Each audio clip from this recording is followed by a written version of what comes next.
this episode of Woodchucks Garage. We're going to be doing some painting in the shop today. I'm going to show you how we're going to do that. I'm going to walk you around a trailer I got to paint too. Stay tuned.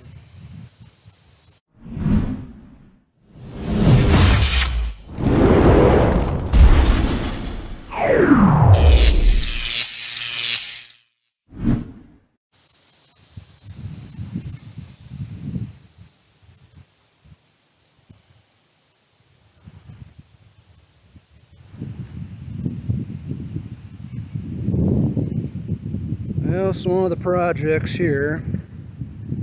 Got about a 32-foot enclosed car hauler. Working on getting it prepped for a fresh coat of white paint. Hasn't been easy, but nothing ever really is.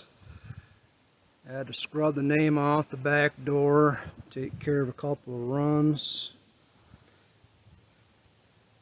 It's been pressure washed. That whole side's been hand scrubbed with a red Scotch-Brite. Every time I put sandpaper on it, it just loads up the paper.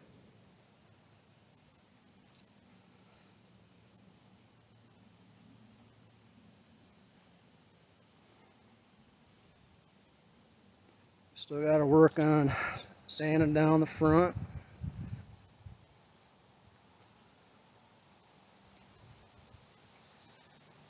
And we got to work on this side yet. Now we're going to be painting this outdoors, and today is not such a great day to be doing that. See, now we got a little wind here. Doesn't make it very easy to spray.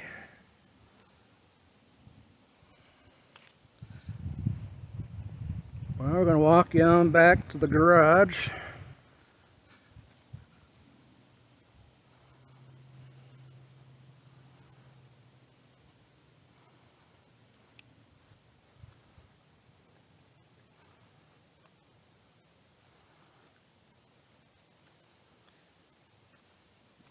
Back to the junk wood pile.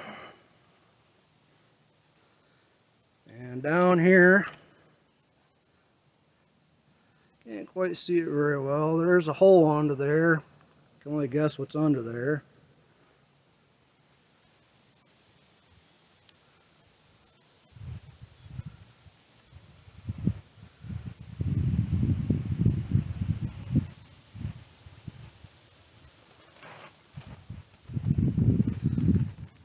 Alright, welcome to the shop.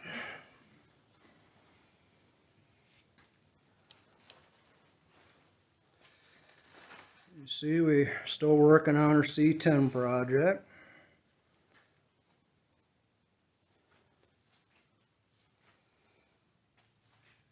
And I'm getting ready to spray these doors. I was in here yesterday getting them hung from the ceiling. Since I gotta spray both sides, it's going to be a little bit easier to do that. And I've got the plastic hung. The reason it's not down yet is I want to make sure it's as clean as I can possibly have it before I start spraying. So if I had it down, it'd just be collecting more dust.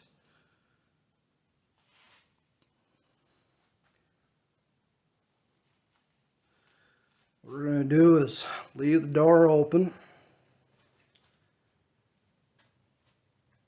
We're going to set this cheap box fan in front of the door, pull the fumes out.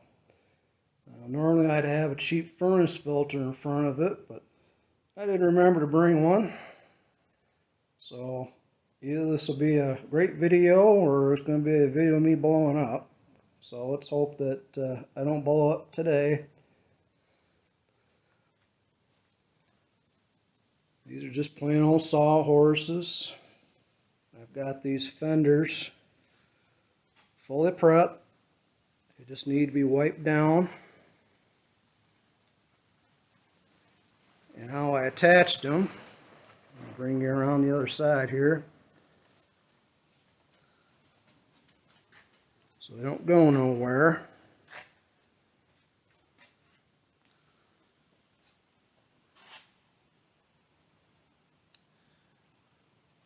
just screwed them down. And I got some baling wire holding the bottom corner in.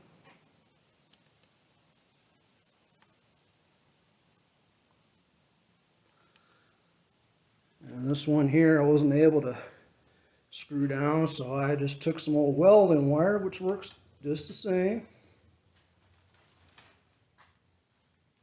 and attached it with welding wire. Now these doors are used, and they're going on a used car, so why they need to be new. And I discovered this little nasty secret. That is not how we bond a door skin to a door shell. All that just ran right out of there. On top of that, they didn't even finish this off before they painted it. It's all bare metal yet. Over here on the edges, I ended up having to put seam sealer on it myself because the last person that did the job didn't do the job right. Because without it, it's going to start rusting. And so, you know, we're not exactly in Tornado Alley, but we're in the Rust Belt. We kind of need to do that around here. Now this one, I was going to have to chuckle at this. This one's been rust proofed. See, they drill holes. See that? All the way down. Now, mind you, the last person that paid for this rust proofing, quote unquote, probably paid a pretty penny to have it done. You want to see what they actually got in return?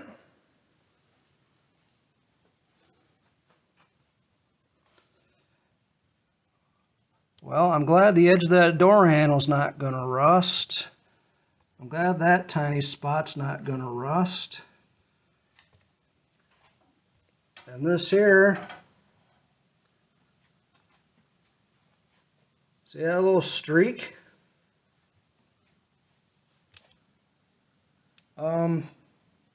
What's that going to protect? I don't know, you tell me. And for those of you who have never seen the inside of a door before, on a late model car, this is what actually protects you in a crash. These here are just sound deadeners to keep the door skin from vibrating. Trying to keep it quiet. So yeah, the door itself, the door skin is not going to protect you, nor is this big opening. But that's the inner crash bar. Same for this.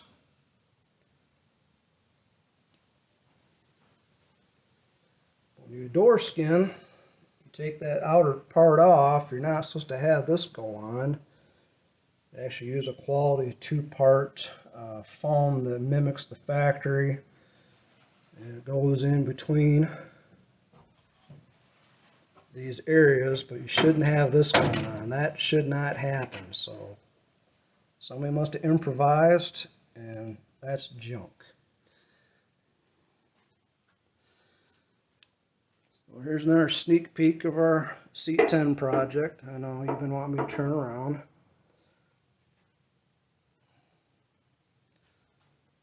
Apologize, the light is not quite what you need right now.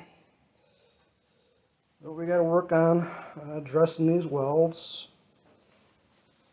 Now, this is going to be a drag strip truck, not a show truck. And it's a little rusty, but we're trying to make sure it's safe. Now, normally you wouldn't do a bead going across here, but I said, you know, why not? Normally they're just plug welded through here. I said, well, we're just going to go ahead and weld it solid.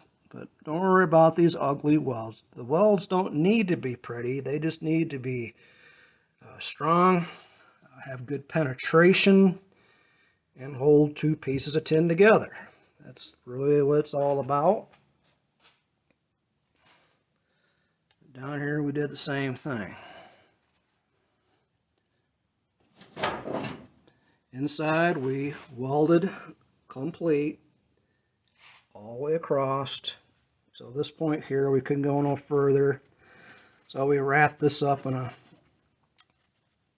paper towel that I soaked with water. Yep, live dangerous, fuel tank still on it, but that's coming out. So we'll finish that up later. I'm also working on, when I get this seat out and the tank out, I need to have a solid foundation down here in the corner, both sides. That's why this isn't welded either. So I need to have some landing pads for the eventual roll cage that will find its way into this truck.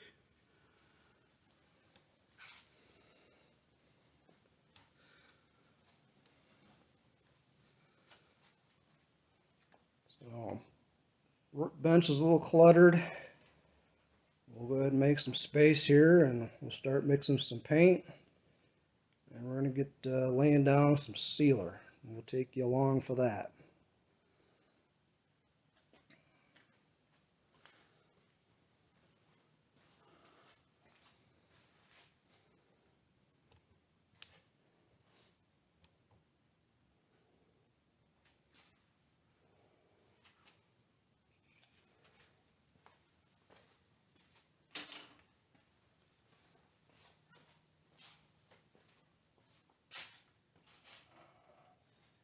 I bought this handy dandy sprayer, but it don't spray, so I ended up having to take it off and soak it with a rag. So that ended up being a bit useless.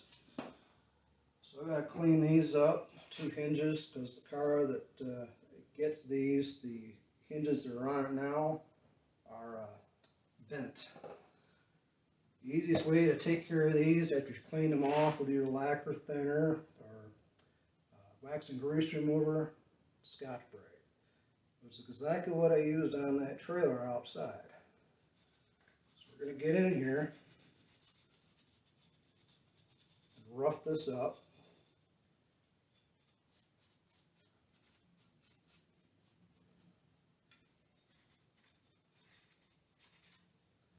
You don't have to be real detailed on these things.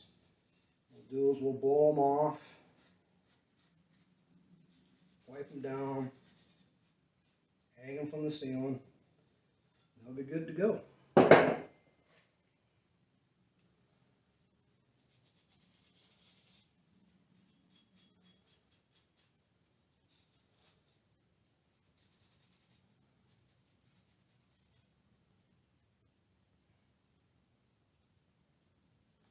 And during the process, we're going to try and open these up, move them around so the paint finds its way around everything. Hate to paint this black, then I open it and it's still white.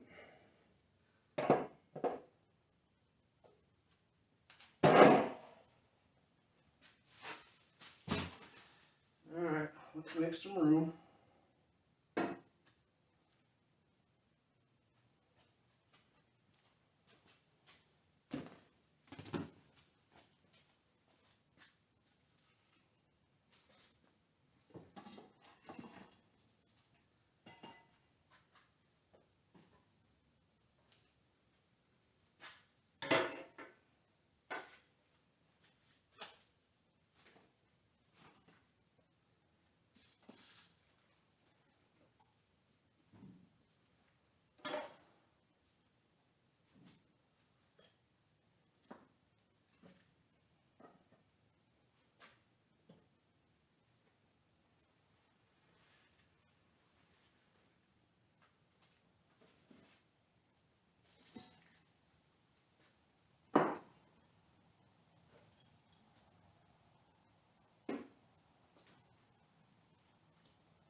If you're spraying Basecoat and Clearcoat or any type of paint, yeah, you probably should wear these, but they just get coated with paint.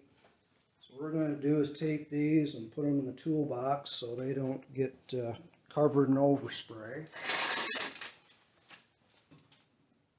That way I can forget where they were Drive myself nuts trying to figure out where I put it. The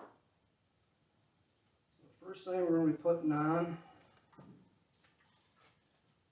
is a Seal Primer Sealer Gray, and it sprays straight from the can.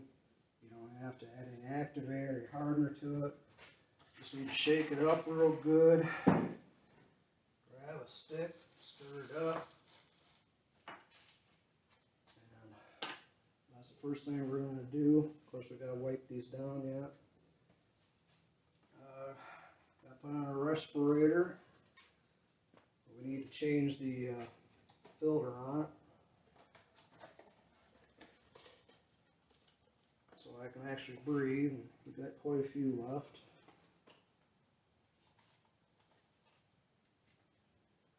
This is a pretty common paint mask. You can buy it anywhere. Of course, I had a heck of a time trying to buy it in 2019 with the COVID. Yeah, once they get a little loaded up, that's pretty much it. The inner one stays clean. So let's grab a fresh one. I should put it in here first. It just snaps on.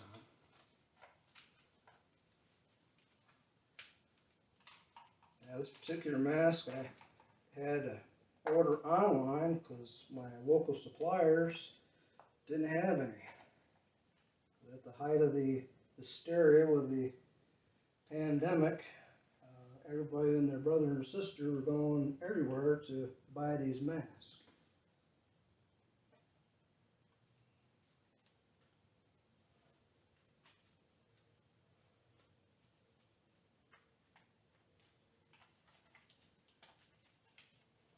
There you go.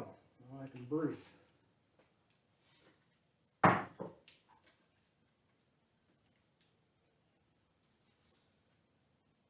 Yeah, you go online, you get one that's written in a foreign language.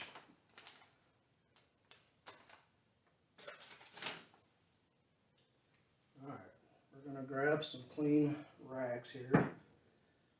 Don't want to really use this for paint prep. And that's fine to do, you know, primer, wipe off.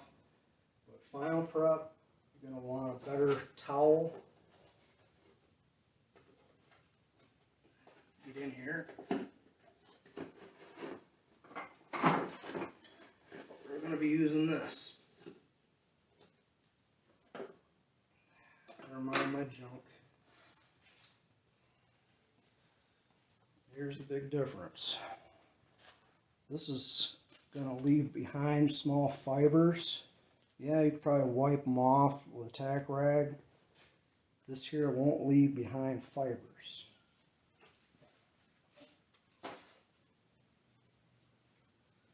You're not going to worry about putting on a glove for this. Not going to harm you that bad. We can talk all day long about what's harmful, what's not harmful, but at the end of the day, you can walk outside and have a tree branch fall on your head. You get hit by a car. I think it actually did me some good over the years. I mean, you can argue about that too, I guess. Mosquitoes don't seem to bite me since I'm full of all these hazardous chemicals. So let's get you turned around.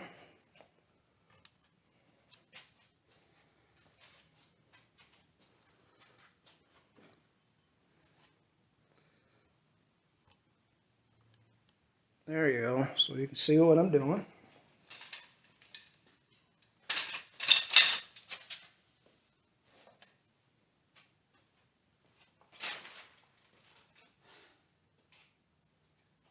This is just prep solvent. So I need to take this off, by the way. We're going to go ahead and clean across that anyway. All of this has already been sanded. It's all been prepped.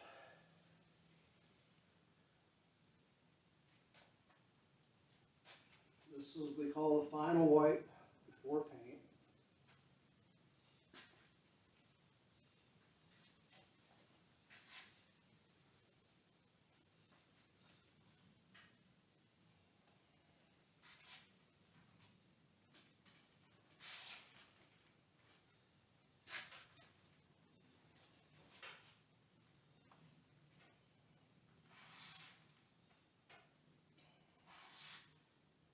This is terribly exciting.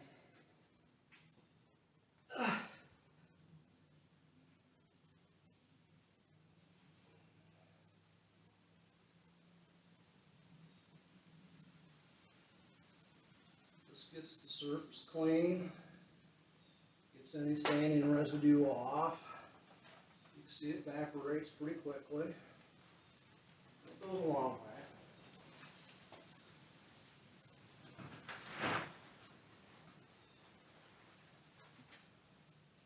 Hopefully that wind's not coming through the mic too much.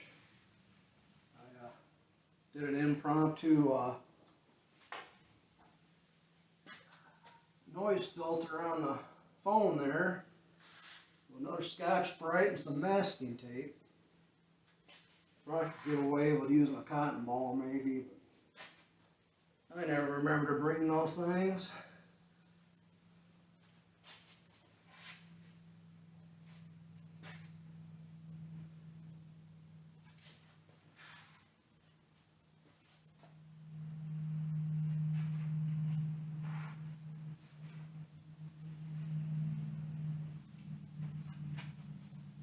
So I go over this twice, since this is a full prime door. Again, you're not going to get ding-free, rust-free parts out of the salvage yard. So you got to put a little time in it.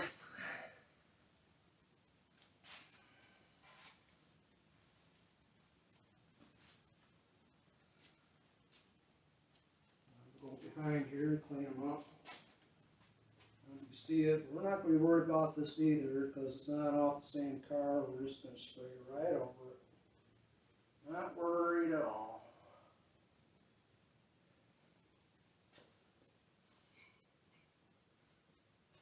Doing this work for a long-time friend of mine. Known the gentleman half my life. And they're just going on a couple of cars that he's going to resell.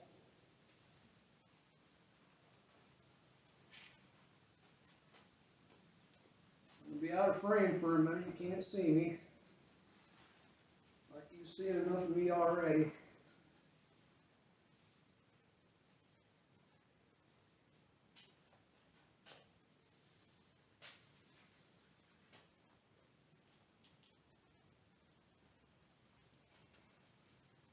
I realize there's some of you sitting back like, yeah, I know all this stuff. That's fine. This video is for the folks that may not, and that's okay. Maybe they want to, learn something from this. Get a little free help on how to prep a panel for paint.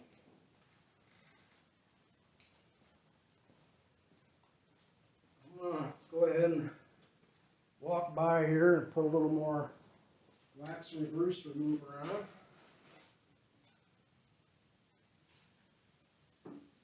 We're going to get you shifted over here.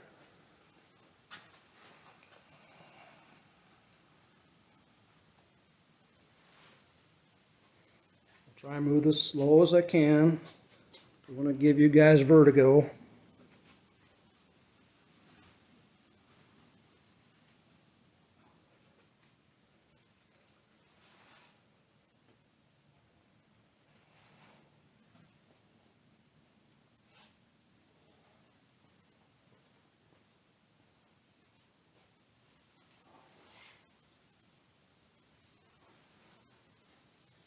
Generally on small stuff like this, you can keep using the same rag.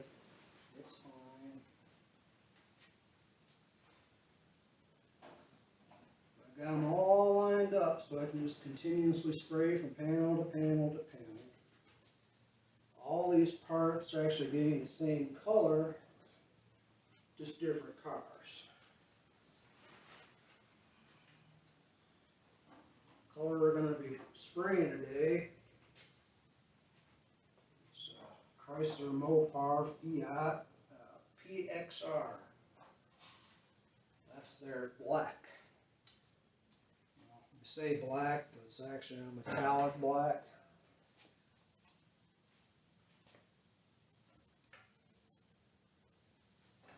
That's a nice color.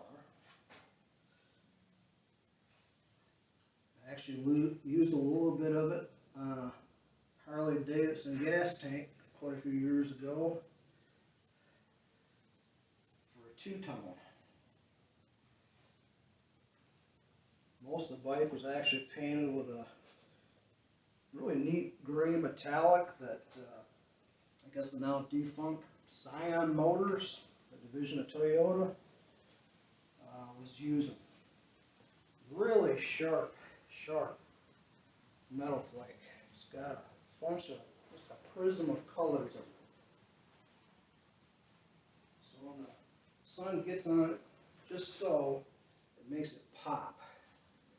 So I painted the rear fender, which I customized, shaved the tail light on, shaved the license off of it, just made it a plain fender so I could show off that color. Front fender, same thing. I don't know if you owned a Harley, been around them. Must be a production line thing. They have a real small hole in the bottom of the fender. For hanging, I don't know. I welded it shut. Yeah, it really turned out sharp. I don't have any video of it. I do have some pictures of it. The only thing I've done on there is, you can buy the original Harley Davidson logos. I picked out a real sharp one, it was black outline and red, and I was using House of Color paint. Now they have what they call an inner coat clear. So after you get done with the color, you spray this inner coat clear on, let that set up. You go ahead and grab your sticker, and you can actually get it wet, it's not going to hurt it. You get your stickers on the tank, get them right where you want them. You gotta go side to side, make sure you're putting them in the exact same spot because you want it to look factory. Get that on there, get it all wiped down again. You can actually clear over that decal. And that's exactly what I did with the final show clear from House of Color. I put it on there, let it set up a couple days, came back, wet sanded it, and actually took it back in the booth, because I actually had a booth at the time, unlike a garage, and I put 2 more coats over it. What that does is that really buries it in there. So you go to sand it and buff it out, and I'm telling you, buffing motorcycle parts is a whole lot harder than buffing one of these. When I got done, you couldn't even feel that decal. It really turned out nice. Well, I think we're all wiped down now. We're going to go around and drop this plastic down and get ready to spray.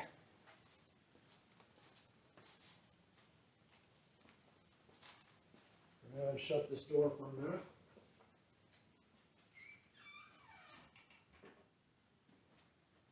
Now I got this plastic up, I don't know if you can see me. I'm going to go ahead and pull it down.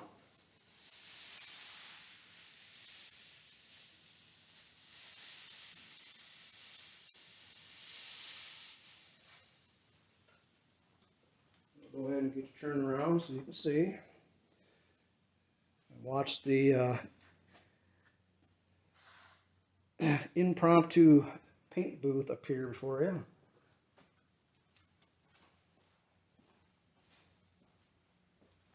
See, all this is clean now. So you want to try and keep dirt down to a minimum in a clear coat.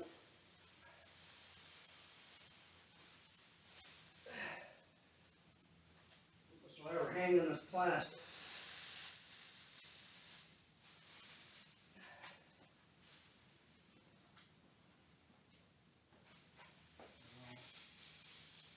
For your do-it-yourselfers, I highly encourage you to try this yourself and see what the results are.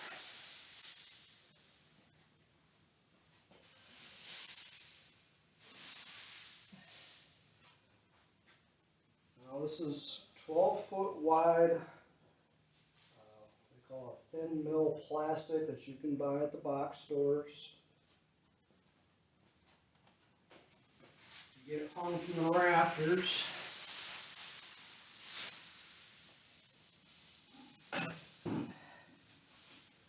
You want to weight it down at the bottom so it doesn't flap around. You can use whatever's around.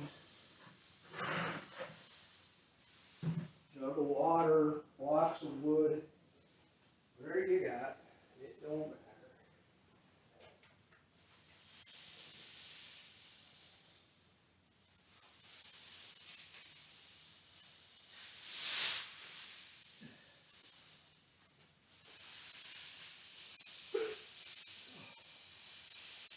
Pardon me. Coffee's coming back.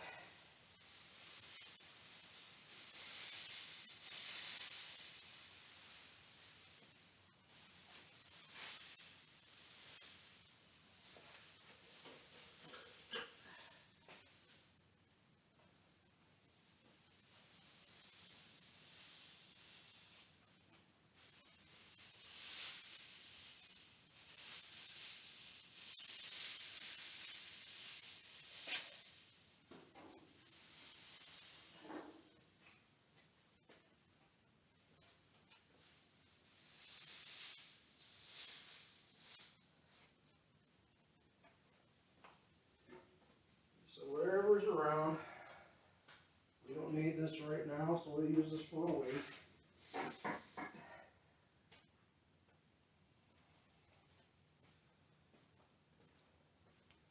And we have decent lighting in here. It's got a couple overheads that'll provide some decent light. A little bit of light coming through the backside. It should be adequate for what we're doing today. I got some plastic behind the camera we're going to drop down. There's something I need to be aware of here. I'll get you turned around here.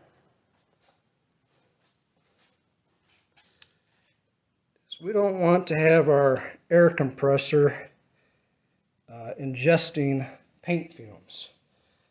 Now, is it bad for the filter that runs on 220? We got an open aperture here. And when this is running, we really don't want them paint fumes finding their way over here.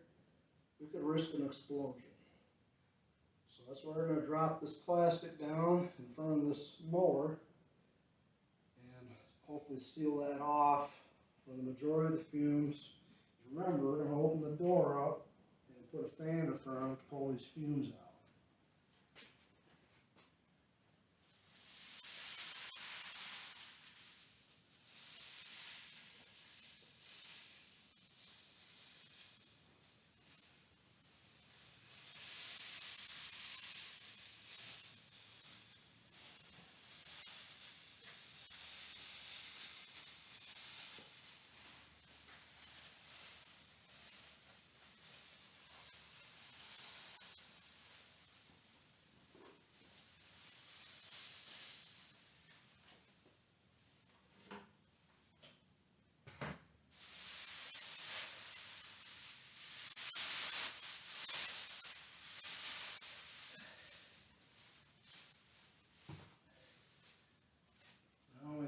Get to spraying these, I'm going to have to turn the volume off because you won't be able to hear me. You'll hear a very noisy air compressor because it lives inside the building with us. So a lot of guys will try and isolate a compressor both for safety and noise. Put it in a room, maybe with some styrofoam to quiet them down.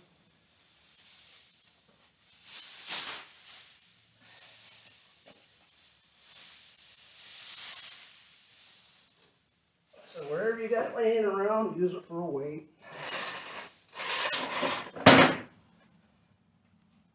Another thing we want to protect. Now we've got that sealed off. Now we want to try and keep our toolboxes clean. Try and avoid overspray on them.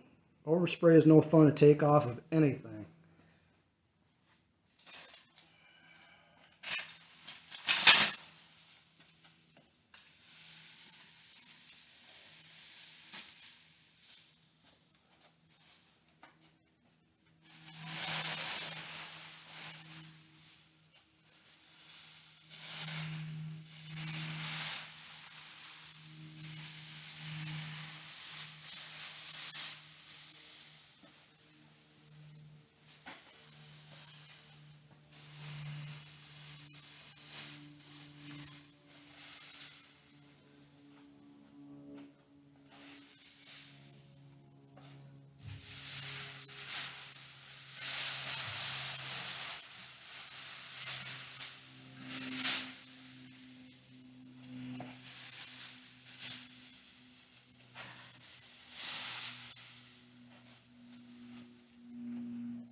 All we're going to do here is just tape these two together.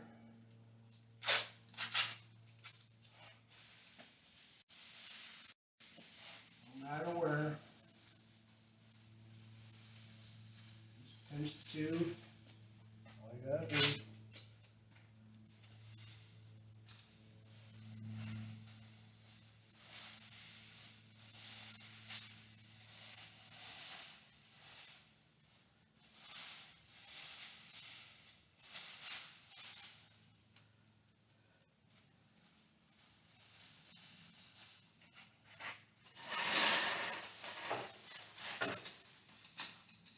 Now, back over here, and we got this covered up.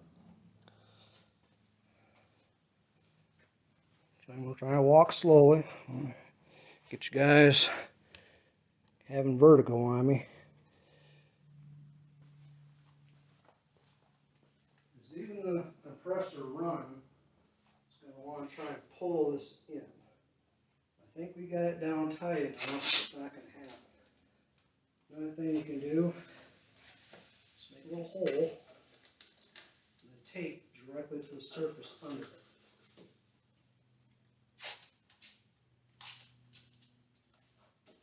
It's fine. Come down here and do the same thing. Make a little hole, then tape directly under it.